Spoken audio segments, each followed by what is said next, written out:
Dan, I have to be honest. Oh boy, not another confession. You look terrible. I know. I feel terrible. I probably sound terrible too. You look terrible. Yeah, that's what vacation does to me. I go out on a little trip. We miss an episode of the Woodhounds podcast, and I come back and I am under the weather. Yeah. You would not have fooled me. You're clearly not yourself. You're just a little unkempt. Yeah, I know. It's like I said, I don't know. I was good the first day I got back, and then a day after that, all of a sudden I just came down with a little bug. Yeah. Well, I want to welcome everyone back to an exciting episode of the Woodhounds, the most popular firewood podcast in the world. Yes. And we are recording this the week after Dan, well, not really an entire week. It's pretty close after Dan has returned from his trip out west, which if you are a routine listener to the podcast, you know that we didn't have an episode last week. Yeah. And it was just like the perfect storm of my schedule, your schedule, me getting back on schedule from being away from a week, and then you being gone for a week. Yeah. It was crazy. Crazy it just scheduling. happened. Yeah, but you're back safe. You're not sound, but you're back. You're back safe. And you went to where I went to Finland a week ago, 2 weeks ago. You went to a more exotic and exciting country known as Washington State. The state of Washington. That is correct. We went out to Mount Rainier National Park. Mount Rainier. Now, what was the reason for this? Was this a vacation or what was the deal? Yeah, it was something we had planned out early on in the year. I've never been like out on the West Coast or out in the Pacific Northwest. And Amanda, she is a big hiker. She's into hiking. Amanda is your wife? Is my wife, yes. Okay. So she wanted to go out and do a little hiking in the mountains. And my son, 8-year-old, he wanted to see the ocean. So we wrapped it all into one long trip. You flew, I'm assuming? Yes. Originally we were going to drive out originally, but then we figured how many days would be spent driving. Yeah. So we flew out to Seattle, and then we rented called a camper van. And it's just a van that has a full kitchenette in the back when you open up the back doors. Mm-hmm. It has a queen-size bed in the middle, bench seat. I mean, it turned out to be the perfect thing for this trip. That sounds exciting. Now, how nice was the bathroom inside of it? Well, that was the only thing missing. Was the bathroom. There was no bathroom, but there's a lot of big trees out west. A slight problem, just no bathroom, huh? Yeah. But like I said, there was always a big tree around that if you needed to go, you could find a place to go. Uh-huh. Wow. So this was a family vacation, but true to your interest in your hobby of firewood and your commitment to your YouTube channel, you parlayed this trip into something a little bit more than a vacation. Isn't that right? Yeah. Well, like I said, I've never been out west before, and I've always heard the tales of the land of the big timber. Yeah. So I wanted to get out there and see, what the mighty Douglas Fir trees look like, what the forest looked like, and bring everybody along that follows my YouTube channel. Oh, wow. And what did you see when you went out west? Oh, my goodness. It was unlike your trip to Finland where it looked like Ohio. Mm-hmm. I knew I was nowhere near Wisconsin. The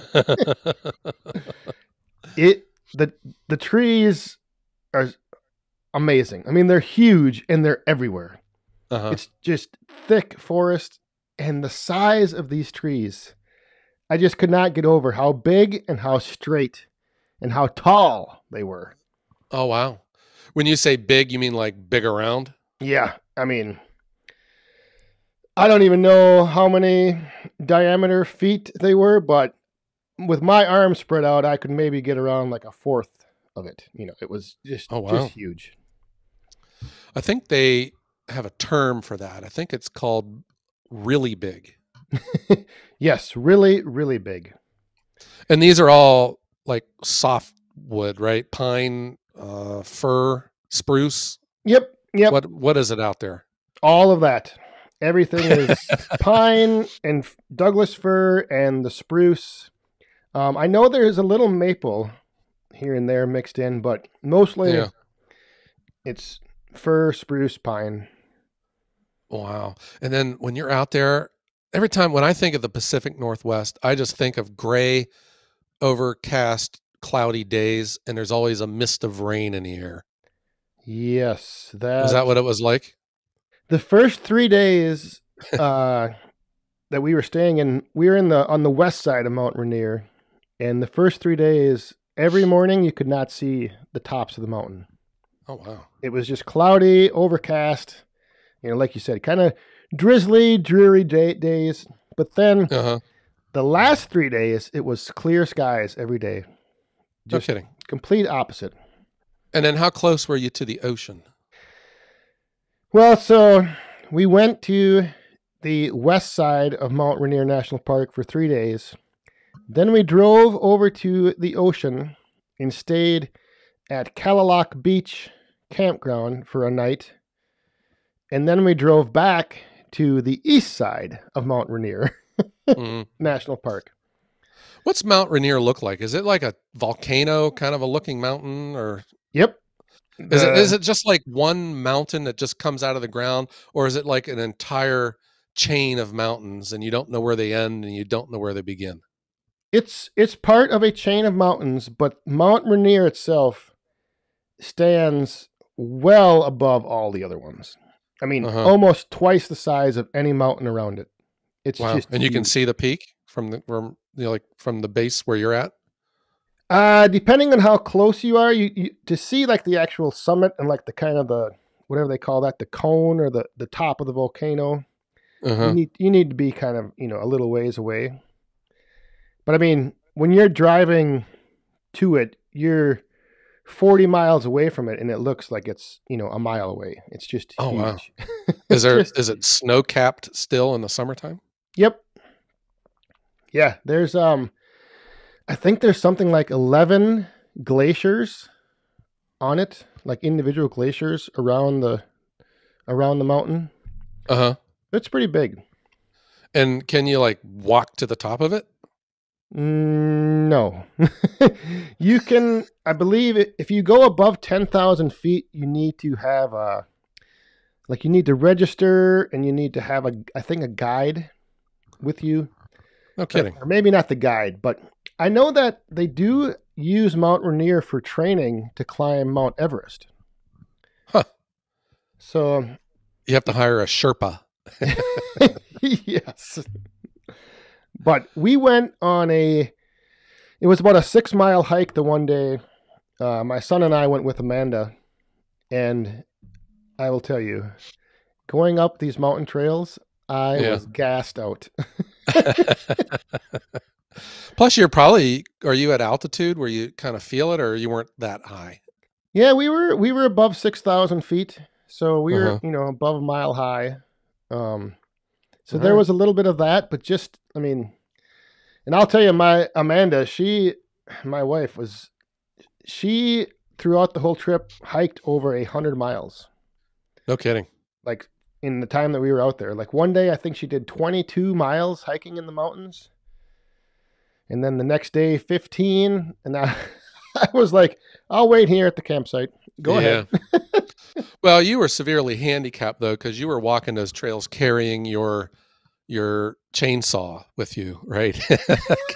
Oh, I wish. Could you imagine the fear that you would put in like to the park rangers if you were walking around those trails carrying a chainsaw? Oh my gosh. Yeah, there was when we arrived out there was actually a burn ban on because of a wildfire that had broken out a few days before we got there. So we didn't get to have any campfires the first couple nights, but then the ban was lifted. So then I did get to burn some Douglas fir in a campfire. Oh wow. What's it? So what is it? Is it just like, okay, you got hardwoods out here, and then we got pine. If it's not, if it's pine, I don't know what it is, spruce or whatever. I just call it pine. Yep. And it's got sap, and it's got big growth rings, and it's feather light. It's kind of hard to, at least every pine log that I ever get, it's tough to split. It's like real stringy and stuff. So what's Doug fir like? I would kind of say it's like a hardwood pine. It's got really tight growth rings. I mean, they're huge trees, and like the old growth Doug fir, the bark, the bark is about 3 to 4 inches thick. And I burned a couple pieces of it, and it burned forever. It was just crazy. Wow. Was it smoky? Nope, not really. What did it smell like?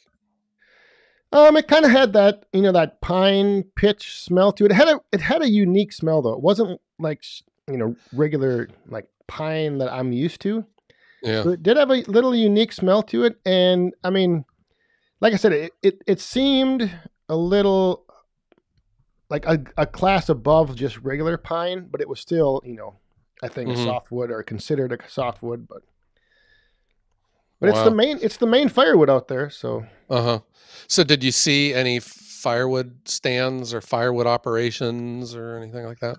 Well, funny you should ask, because before I knew that the burn ban was on, I was, on our way to the park. I kept looking for a place to find firewood. We passed a gas station that had $7.99 bundles, so $8 for a bundle. Okay. And then I saw another sign that said there was, it said like, got firewood. And then in another half a mile, it was like, get your firewood. But then I never found the stand that the signs were leading to. But then right before the park entrance, I saw it had like lights on the top, and it was one of those great big vending machine stands where you enter your credit card, you punch a number, and a door opens, and you take the wood out. Yeah, gosh, I've seen those. I've always thought that I'm going to be owning those one day. Yeah, it is a cool, very cool setup. However, I did end up talking to the owner of it, because he came out when I pulled over, and I was taking a video of it and taking some pictures. And he told me that it's a lot of people actually get confused because they think you can pick what door you want to open, but you just put in your info, scan your card, and then whatever door it wants pops it open. Oh, wow. Yeah. And it's just firewood. It doesn't have propane in there or nothing like that? Nope. He just had bundles. Huh. Not even wrapped, just loose. Loose sticks of wood in that trap door. Yep. Interesting. $7 for 7 sticks. So that averages, hold on, that's about $1 a stick. Close. Yeah. Pretty much. Okay. and the splits were only about 12, maybe 13 inches long. So smaller splits, not very long, not like our 16-inch cuts. Do you think that's because he had to cut them short to get them to fit? I don't know. I think that because all the other bundles I ended up looking at and seeing, they all were the same size, like that shorter 12 to 14-inch range. Huh. Interesting. Yeah. So, I don't know. Maybe that helps. I would think that Douglas fir would season fast. I don't know. Does it or doesn't it? Well, I Maybe did end the up cutting it. talking to and actually meeting a fellow woodhound from the YouTube community, Daniel Atkins, out There you there. go. I was going to bring him up, but you stole my thunder. But go Yep. ahead. So, and he told me it seasons in about 6 months. So, Okay. so that was another highlight from, I guess, my side of things, that I got to go and meet Daniel Atkins for the first time. Uh-huh. But I was going to say though about the seasoning, but don't you think too the weather, if it rains a lot, I don't know. I mean, this would all be knowable, I guess, by looking at weather history. If it's overcast and humid and raining a lot, Yeah. if that would slow down the seasoning of it. I I don't think know. it would to some extent, but I think and maybe that's why they split it, smaller. I don't know. Sure. So you're on a vacation. You're helping your wife follow her passion for hiking and becoming close with nature. And you are able to address your interests and finding people that watch your YouTube channel, but also you're in the backyard of a popular community member of our firewood community on YouTube, Daniel Atkins. Yes. So you go to his place and to his wood yard and tell us about that, Dan. Yeah, so obviously I communicated with him beforehand. He's getting a new splitter, so it hadn't arrived yet, which would have been nice if if that splitter would have arrived first, but oh well. Mm-hmm. but yeah, he's got a just a nice little wood yard. He said that, I mean, I was surprised when he told me that the most he's ever had was 55 cords of wood in his wood yard. And Well, that's a lot. yeah, that's a lot, packing it into a small amount of space. Yeah. But he's planning on expanding now that he's got his new splitter. And it was just great, again, putting a name to a face and being able to talk in person. It's just always different than, through comments. I've never met him in person, but I've always found him to be a very friendly and personable member of the team. Yes, very much so. Right. Uh-huh. Well, that's really cool that you got to go meet him. And but it also speaks too about the power of social media, and you hear all of the bad stuff, and people getting in conflicts and bad health because of the stress of social media. But here's the opposite of it, where two people who are just otherwise would be strangers and would have lived their lives without ever meeting, and you were brought together because of social media and the YouTube community. Right. I think it's really cool.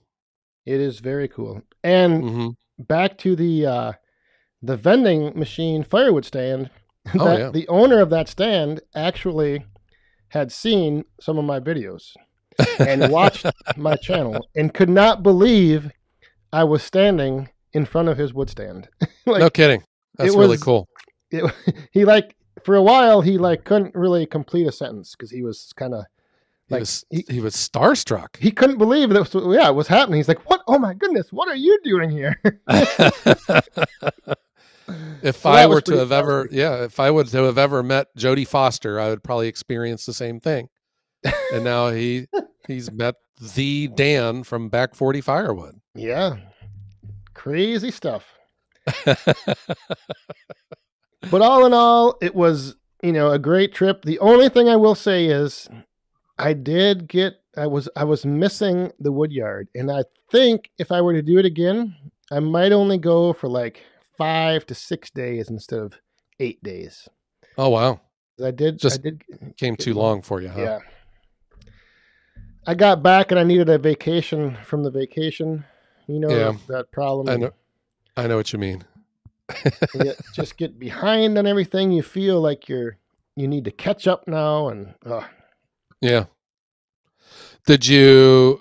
So when you were in this exotic country of Washington State, what's the food like out there? Hot dogs Would and people speak hamburgers. English? Yeah. Did you have a hard time communicating with the locals?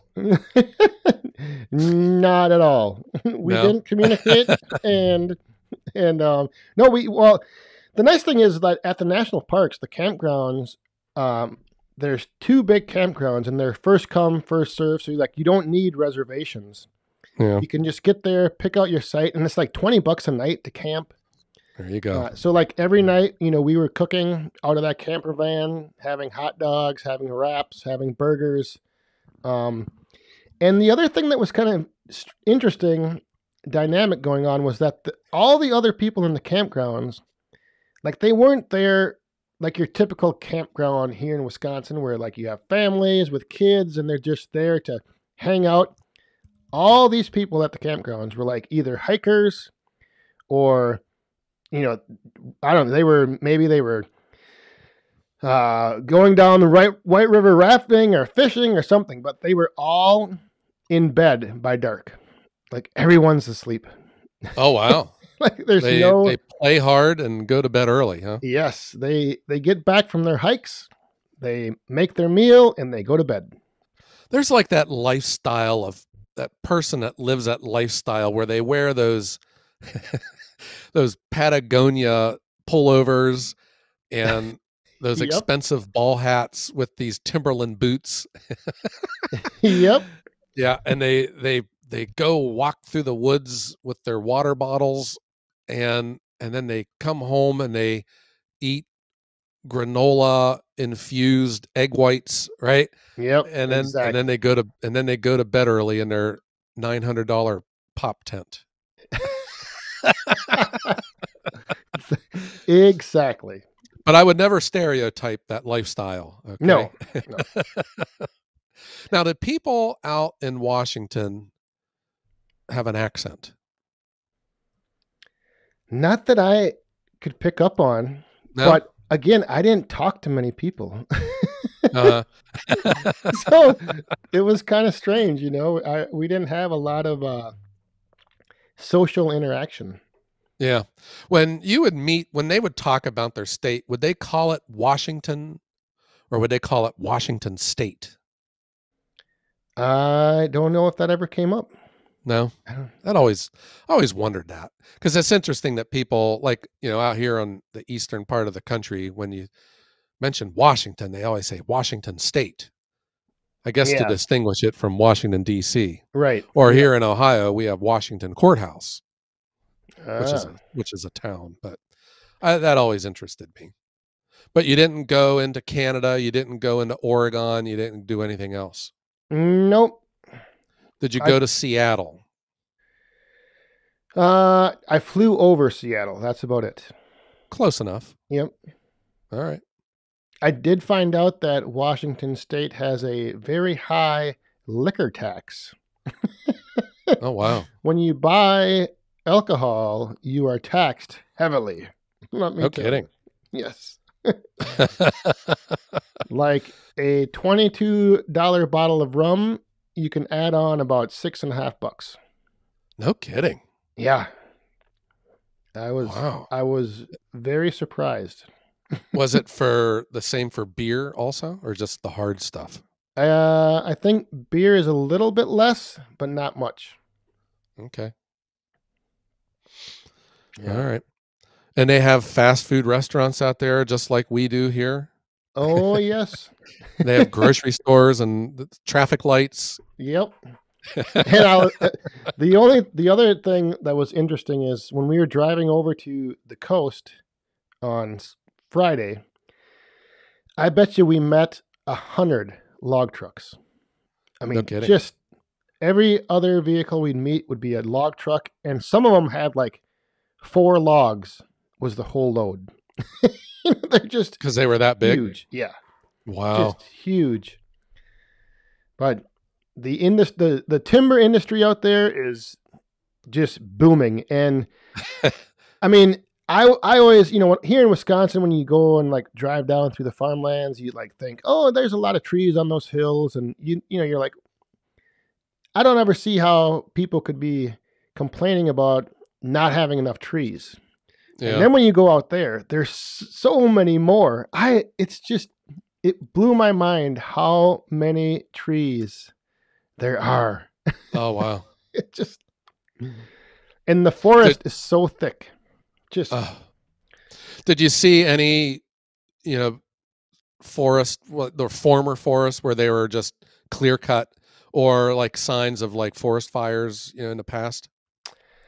I didn't see any forest fires, but you could see on hillsides where they had, cleared like an area of timber, Yeah. and then all the trees were gone, but then there was new growth that they had planted. So it must Okay. be similar to what you saw in Finland, where a forest gets cut and then it's managed to where they replant Right. and start it over. All right. But you're saying overall, it's a beautiful part of the country.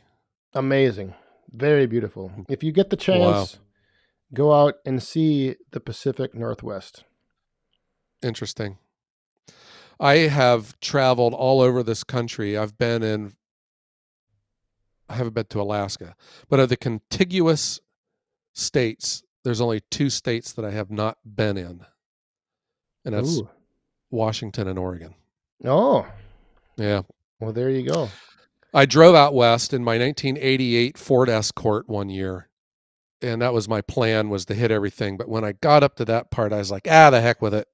I'll come back next year, Like 30 years later, I still haven't been there. So do you think that you would ever want to live there?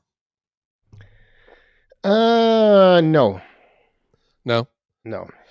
It's beautiful, but driving on those mountain roads is not Uh-huh. for me. No Not for kidding. me at all.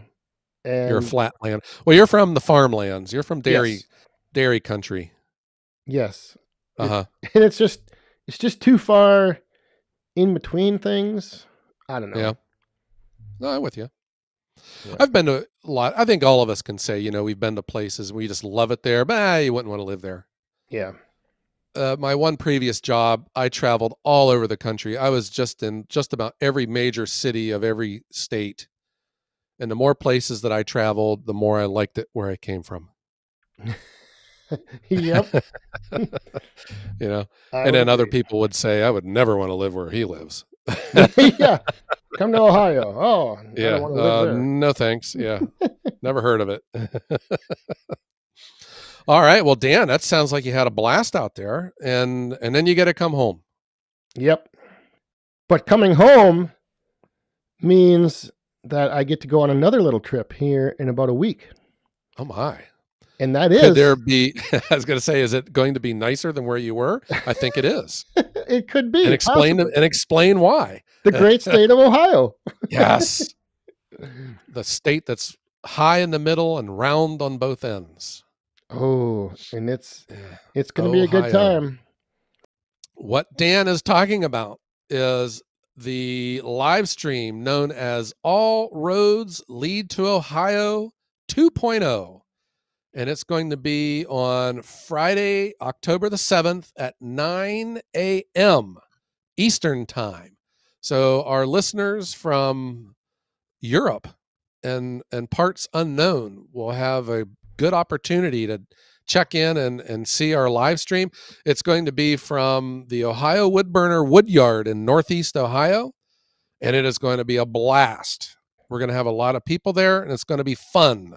Yes. And it's going to be on your Ohio Woodburner YouTube channel. Yeah, you got to, well, you don't have to subscribe, but I wish you would. Also subscribe to Back 40 Firewood. But we will be broadcasting live from the Woodyard and the new Woodyard that we have built with our new equipment. You guys can check in. We'll have Outside with Shibe will be there. And I think Adam from Hometown Acres was supposed to be there.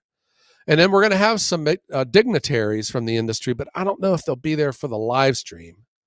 But they were going to be they're going to be stopping by. I don't want to overpromise and underdeliver because there's some tight schedules here with Yeah. So everyone is going to be in town that weekend for the big Paul Bunyan show, which is one of the nation's largest timber industry events. And it's in Ohio on that weekend. So I hope that everyone can check us out for All Roads Lead to Ohio. Yeah. And then also that day, you get All Roads Lead to Ohio in the morning. Yes. And Friday Night live stream Friday night from Cambridge, Ohio. From Cambridge, Ohio, which is he'll be in the shadow of the Guernsey County Fairground. Yes. The site of the Paul Bunyan show. And make sure you tune in early, because I have a feeling that they are going to be thrown out and have their plug pulled. I've seen some of the names of people who are going to be showing up, and I just have a feeling, Dan, you're going to have a hard time controlling this night. I'm having a hard time deciding which is the biggest event of the weekend. The Paul Bunyan show, Friday Night Live, or All Roads Lead to Ohio. Which, I mean, I think they're almost getting on the same scale of yeah. And I think Shibe will be at all of them too. I won't be able to make your Friday night show. I have to drive the moment All Roads Lead to Ohio ends, I have to immediately leave and drive 4 hours east to pick up my daughter. It's their college fall break. So she has a 4-day weekend, and I have to leave and pick her up and bring her back. And then the next morning I got to drive down to Cambridge, Ohio. I will be at the Yappa tent on Saturday from 11, I think, 11 to 1. It's around lunchtime. So if you have any leftover sub sandwich or gyro, just bring it over to the Yappa tent. Bring you a little treat. Yeah, that's so you came down last year for the Paul Bunyan show, and I remember you were like in a post Paul Bunyan trance, because you were just in overload from everything that you had seen and witnessed. With the timber industry. It is like a firewooder's Disneyland, isn't it? Yes, exactly. It is. There's so much to see, and the things you get to see are just unbelievable. Yeah. It's just think of your county fair, guys. And just, it's all firewood and timber and machines and saws and shoes and clothes and furnaces and everything you can imagine that involves wood. And YouTubers and podcasters. Yeah, so there'll be even more YouTubers this year, and there will be at least one podcast there that I can think of, Dan. Yeah, the #1 firewood podcast in the world. And that would be the Woodhounds. The Woodhounds will be there. Yeah. So if you're going to the Paul Bunyan show, track us down and say hi. Yes. Yeah. I would love to see you all there. Last year, I was just overwhelmed. I probably saw 20 people wearing Ohio Woodburner t-shirts, and I had a line of people waiting to see me at the Yappa tent. So I hope that we can do that again this year, and I'll be able to spend time with all of you. Yeah, I have a feeling it'll be the same thing this year. So you better get ready. Well, it's because I borrowed money off people last year, and they'll be wanting me to pay them back. Yeah. If you ever feel like you're alone in this world, just borrow money off someone. You'll have a friend for life. Yeah. All right, Dan. So what do you think? We need to strike up the band. Yep. And let's get out of here. And we want to thank everyone for tuning in, and thanks for being patient with us as we missed last week. Yes, I apologize for that. It was just a matter of scheduling that hopefully will not happen again. Yeah. But if it does, it does. Yeah, if it does, it does. All right. So, Dan, what do you say? Let's get out of here. Yes. Thank you, everyone, for tuning in and making the Woodhounds the #1 firewood podcast in the world. And we want to wish everyone a great day.